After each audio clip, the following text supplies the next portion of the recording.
한 번쯤은 이런 생각을 해보신 적이 있으실 겁니다. 나는 왜 저 사람처럼 되지 못할까? 왜 내 삶은 이토록 평범하고 내 빛은 누군가의 빛에 가려져 있을까? 비교는 조용히 마음을 잠식합니다. 그리고 우리가 가진 소중한 것을 보지 못하게 합니다. 하지만 부처님께서는 말씀하셨습니다. 남과 나를 나누는 그 마음이 이미 괴로움의 씨앗이다. 오늘은 왜 우리는 끊임없이 남과 비교하며 살아가고 그로 인해 어떤 기쁨을 놓치고 있는지 부처님의 자비로운 가르침을 통해 함께 들여다보려 합니다. 좋아요와 구독은 이 수행의 길을 함께 걷는 연등이 됩니다. 여러분의 한 줄 댓글은 누군가의 마음에 자비의 향기를 전할지도 모릅니다. 이제 부처님과 한 제자의 조용한 대화를 통해 우리의 내면을 천천히 들여다보겠습니다. 세존이시여, 저는 요즘 마음이 평온하지 않습니다. 그래, 무엇이 너의 마음을 어지럽히느냐?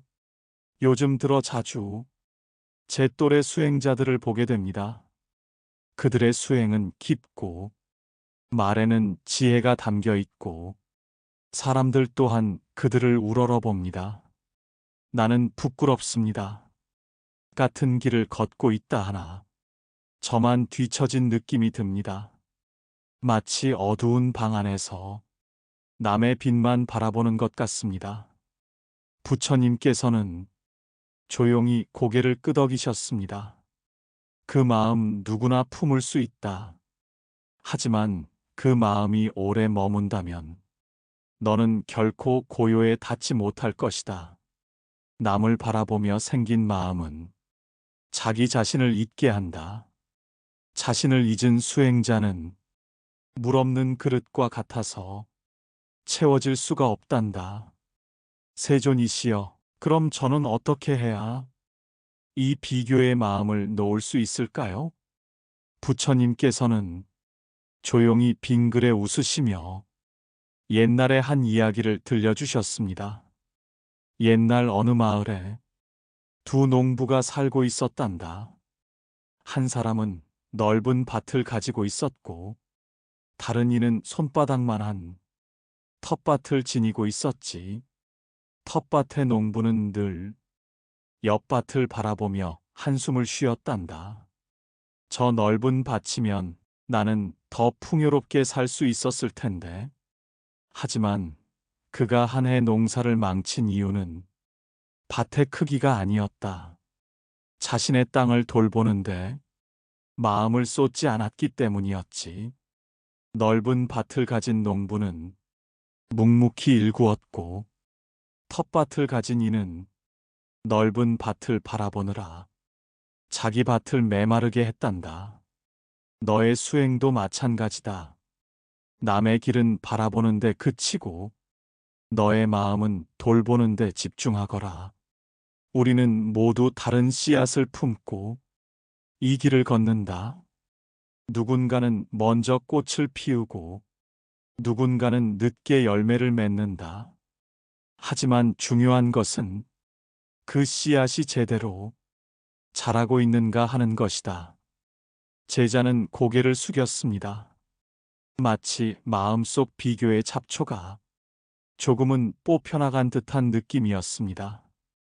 그럼 저의 마음을 다시 가꾸기 위해 지금 무엇을 해야 할까요?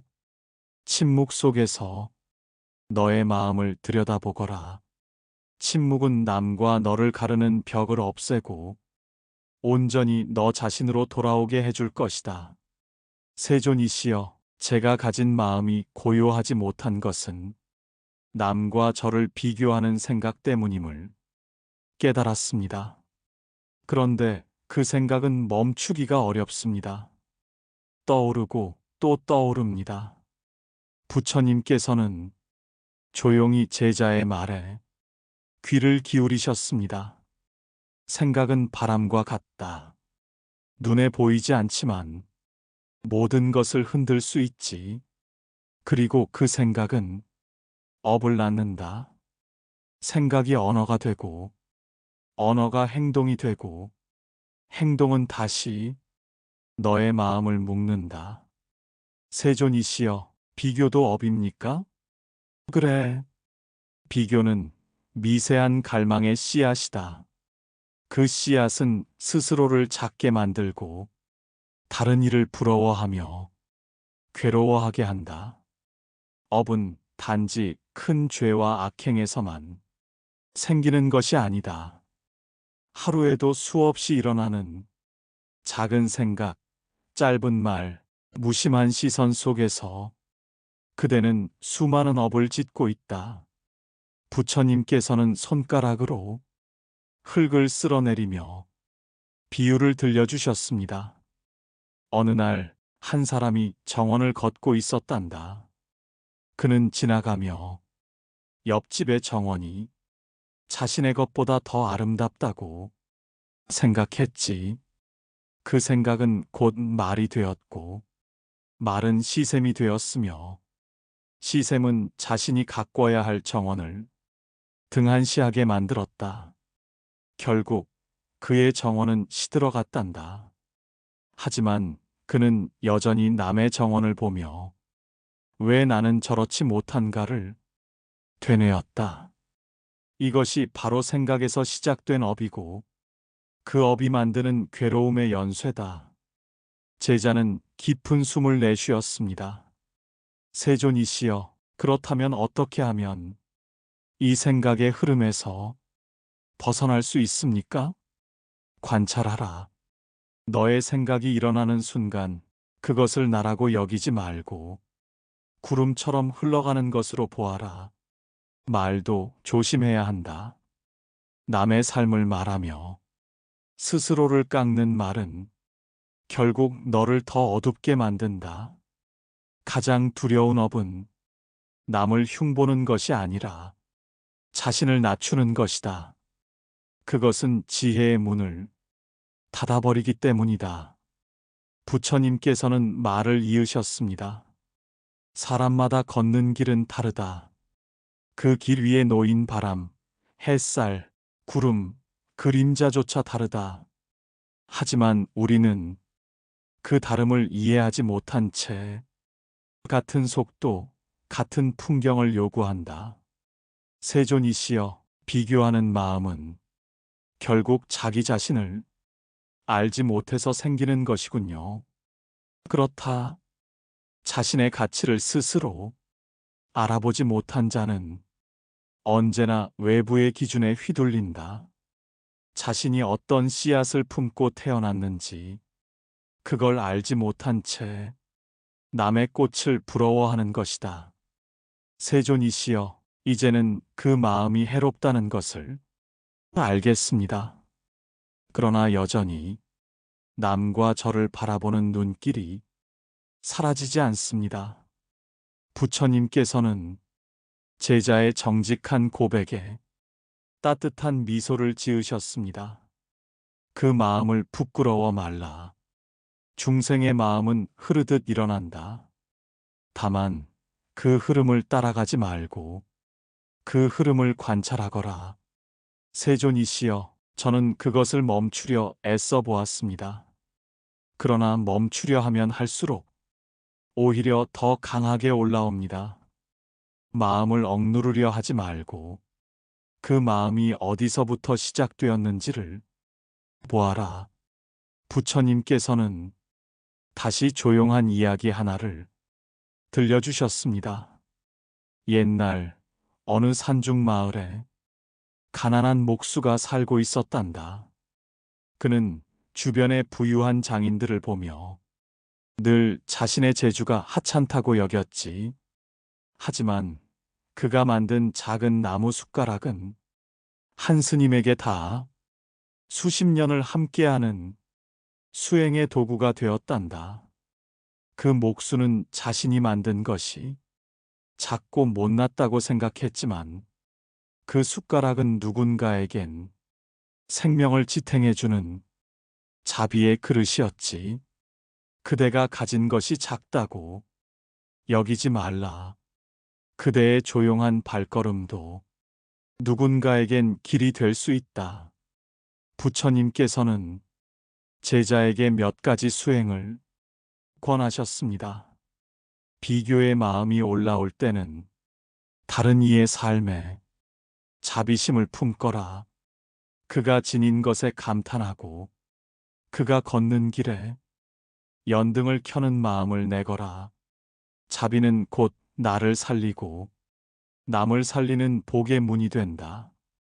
시기심은 자신을 마르게 하지만 자비는 자신도 적시고 다른 이도 적시는 비가 된다. 또 하나의 수행은 관찰입니다. 너의 마음을 하루에 한 번 종이 위에 적어보거라. 무엇이 너를 흔들었는지, 어떤 말에 내 마음이 갔는지, 그 모든 것을 관찰하는 습관을 들이면 생각은 더 이상 너를 지배하지 못한다. 그리고 마지막 하나는 침묵입니다. 말을 줄이고 눈을 감고 숨소리를 듣는 그 시간 속에 비교심은 조용히 가라앉는다. 제자는 고개를 끄덕였습니다. 세존이시여, 그 말씀을 듣고 나니 누구의 삶도 나의 삶도 각자 소중하다는 것이 느껴집니다. 모든 존재는 자기만의 복을 안고 태어난다. 그 복은 비교 속에 있지 않고 자신을 깊이 들여다볼 때 비로소 드러난다. 세존이시여, 저는 제 자신을 참 많이 미워했습니다. 제자의 목소리는 떨리고 있었습니다. 그 속에는 감춰온 열등감과 수치심이 가득 담겨 있었습니다. 남들은 저보다 빠르게 길을 걷고 저는 뒤처지는 것 같았습니다. 그것이 창피했고, 그래서 저는 제 자신을 자주 책망했습니다. 부처님은 조용히 그 말에 귀를 기울이셨습니다.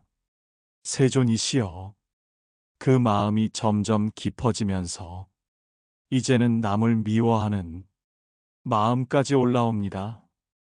그 사람이 잘 되는 모습을 보면 괴로움이 일고 저의 어리석음이 더 크게 느껴집니다. 부처님께서는 한참을 침묵하셨습니다. 그리고 아주 부드러운 음성으로 말씀하셨습니다. 너의 고백은 많은 이들이 품고 있지만 입 밖에 내지 못하는 진실이다. 자신을 탓하고 스스로를 자꾸만 작게 만드는 마음은 진실로 깊은 상처에서 비롯된 것이다. 그 상처는 너만의 것이 아니다. 세상 많은 이들이 비교 속에서 생긴 상처를 숨긴 채 살아간다. 세존이시여, 왜 우리는 이렇게 남을 보고 자신을 부정하며 살아갈까요? 그것은 너희가 자신의 고귀함을 잊었기 때문이다. 한 송이 연꽃이 피어나기 위해선 오랜 진흙 속의 기다림이 필요하다. 하지만 우리는 꽃을 보기만 원하고 그 뿌리의 고요함을 보려 하지 않는다. 너의 길은 지금 충분히 의미 있고 내가 걸어온 고통마저도 모두 복의 일부란다. 제자는 눈시울이 붉어졌습니다. 세존이시여, 이제야 알 것 같습니다. 저는 다른 사람의 속도와 걸음을 제 삶의 기준으로 삼았고 그로 인해 자신을 잃었습니다. 그렇다. 기준은 남이 아닌 너 자신 안에 있다. 너는 너의 속도로 너의 길을 걷는 것이다. 그 속도는 느려 보여도 지혜의 뿌리를 더 깊이 내릴 수 있다. 조용한 나무가 더 깊은 물을 품는 법이다. 세존이시여, 앞으로도 제가 다시 비교하고 흔들리고 괴로워질 때가 올지도 모릅니다. 그럴 때는 이 말씀을 기억하거라. 남과 비교하는 마음은 내 안의 지혜를 덮는 구름일 뿐이다. 구름은 지나가고 하늘은 여전히 푸르다. 부처님의 조언은 제자의 마음 깊은 곳까지 스며들었습니다. 그 순간 자신을 향한 미움은 조금씩 사라지고 부드럽고 따뜻한 이해가 스며들기 시작했습니다. 세존이시여, 지금 이 순간 마음이 조용해집니다. 마치 어지러웠던 바람이 멈추고 깊은 호수 위에 잔잔한 물결만 남은 듯합니다. 부처님께서는 고요한 미소로 응답하셨습니다. 그 고요함이 너의 본래 모습이다. 부처님께서는 손을 들어 멀리 핀 연꽃을 가리키셨습니다. 보아라, 저 연꽃은 진흙에서 태어났으나 그 진흙을 탓하지 않는다. 그는 오직 피어날 준비만을 한다. 그대의 마음 또한 수많은 진흙 속에서 단단해지고 있다. 비교의 진흙, 갈망의 진흙, 수치의 진흙 위에서 그대는 지금 피어나고 있는 중이다. 하지만 많은 중생들은 연꽃을 보며 자신의 꽃을 부정한다. 나는 왜 저렇게 피지 못했는가 하며 이미 자라고 있는 자신의 뿌리를 놓쳐버린다. 부처님께서는 다시 말씀하셨습니다. 강물도 마찬가지다. 모든 물은 같은 속도로 흐르지 않는다. 빠른 물은 바위를 깎고 느린 물은 돌을 감싼다. 그러나 모두는 결국 바다를 향해 나아간다. 너의 속도는 너만의 것이다. 남과 같은 파동을 내지 않더라도 너의 흐름은 온전히 너답게 아름답다. 그리고 부처님은 조용히 눈을 감으시며 이야기를 들려주셨습니다. 하루는 한 사내가 그림자를 따라가고 있었다. 햇빛이 내리쬐자 그의 그림자는 점점 커져갔다. 그는 그림자를 잡으려 달리기 시작했지. 하지만 그림자는 항상 그의 앞에 있었고 결국 그는 지쳐 쓰러졌단다. 그때 한 노승이 그에게 말했지. 그림자를 쫓지 말게. 햇빛을 향해 걷다 보면 그림자는 그대 뒤를 따를 것이네. 남의 삶이라는 그림자를 쫓는 대신 너의 진실한 마음이 향하는 방향으로 조용히 걷거라. 그 길은 비록 조용해 보여도 그대 뒤에는 반드시 복과 지혜의 그림자가 따라오리라. 세존이시여, 저는 이제 비교를 멈춘다는 것이 무언가를 잃는 것이 아니라 오히려 더 많은 것을 얻는 길이라는 것을 알게 되었습니다. 그래, 비교는 즐거움을 덜어내지만 고요는 진실을 채운다. 부처님의 말씀은 제자의 마음에 새벽처럼 스며들었습니다. 한 줄기 햇빛처럼 조용하고 따뜻하게 우리는 누구나 다른 사람의 삶을 바라보며 자신을 작게 느낄 때가 있습니다. 그러나 부처님은 우리에게 말씀하십니다. 연꽃은 연꽃대로, 강물은 강물대로 각자 피고 흐른다. 남과 비교하며 자신을 판단하는 마음은 스스로를 괴롭히는 업이 됩니다. 복은 멀리 있지 않습니다. 지금 이 순간 자신의 숨을 들여다보는 그 자리에 이미 지혜와 평온이 깃들어 있습니다. 여러분의 좋아요와 구독은 이 수행의 길을 함께 걷는 연등이 됩니다. 한 줄의 댓글은 누군가의 마음을 밝혀주는 따뜻한 말씀이 될 수 있습니다. 오늘도 자신의 속도, 자신의 마음을 따르는 고요한 하루 되시길 바랍니다.